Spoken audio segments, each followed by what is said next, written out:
Hey everybody, hey Marvel Zombies, what's up? Are you doing okay? Good, that's good. This is a new episode of Manos Pick of the Week, and this week I am talking about Miss Marvel number 10.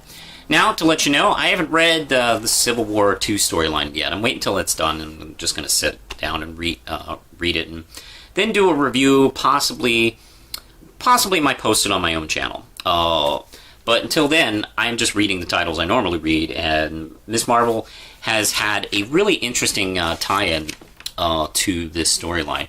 And the creators of this issue, as usual, are G. Willow Wilson, Takashi Miyazawa, Adrian Alfona, and the last couple issues we've been tracking Kamala's family, grandmother to mother to now her, and we've been watching them escape World War II from Pakistan and then eventually come to this country. And this issue introduces us in the first flashback to Camilla when she's 8 years old, being introduced to school, and that's where she meets Bruno for the first time. And they hit it off pretty quickly. One thing about Camilla's dad is he's actually reminded me a little bit of my dad in this story, at least in this scene, because he's essentially...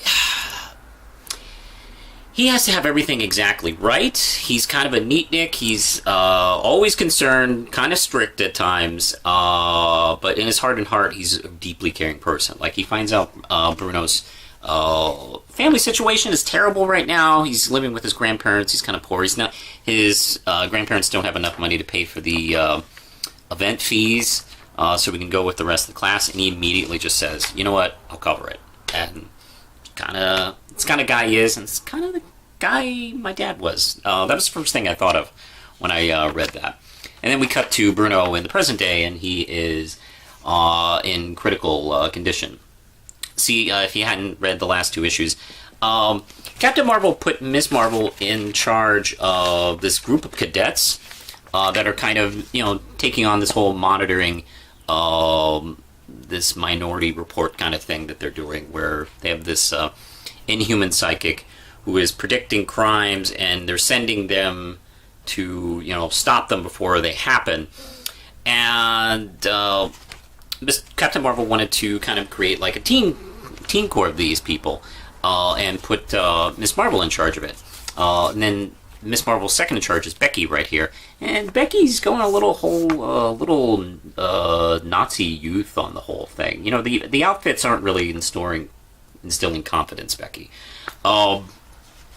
And they capture a guy in a previous issue who was hacking into the school's computer to get back at a girl, but the psychic, I think his name is Ulysses, predicted that this would accidentally cause a major catastrophe.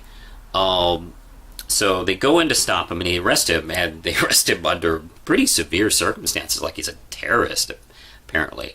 Well, Bruno is a friend of his and tries to break in and free him because, hey, him and Miss Marvel have been doing a lot of wacky adventures lately, and this seemed like another one, and he is terribly hurt, which is why he's in the hospital. That's why Miss Marvel is telling them, maybe we're going too far, which starts a fight between her and Becky, which is quite good.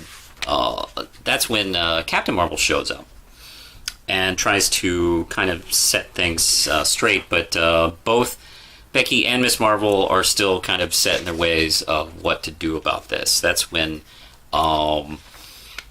that's when Miss Marvel decides to team up with Hijinks, the Canadian ninja, who is... I love Hijinks. What a great character. Canadian ninjas have to be a thing now.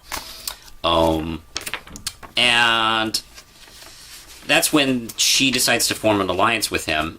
Meanwhile, Bruno his condition is getting worse.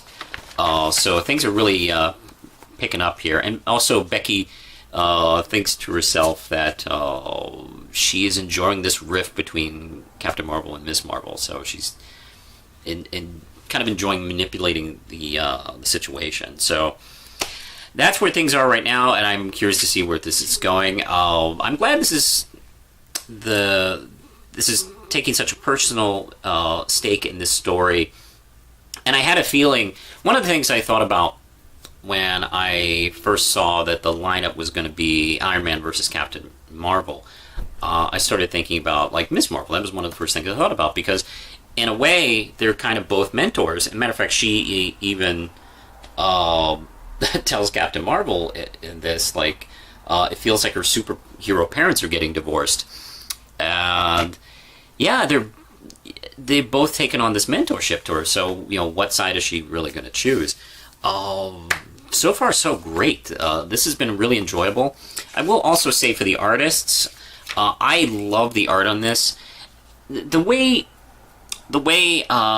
Wilson writes and the way these artists work, this is the closest I've seen a Marvel title come to the old Steve Ditko, Stan Lee, Spider-Man days, where, yeah, it was superhero adventures, but it was a little quirky and had a little fun to it, and not as like superhero awesome as normal. There was some kind of real awkwardness to it, and that's something I see a lot in this art. And these artists put a lot of cool detail stuff, even in simple scenes with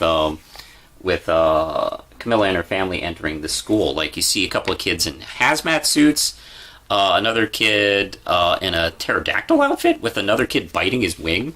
And there's just so much fun detail in this page. And that actually happens a lot. A lot of pages, especially crowd scenes, have a lot of interesting stuff to look at. Like, let's see, there's a under the floorboards in this one scene of the school is like, let's see, a dead fish and a brain. I mean, I really like I really love comic art that really requires you to really look at all pieces of the art instead of just doing what is just mandatory from page to page. Love this one a lot. If you're reading Civil War II, definitely, and you're not reading this, I definitely should recommend that you should check out the Miss Marvel issues.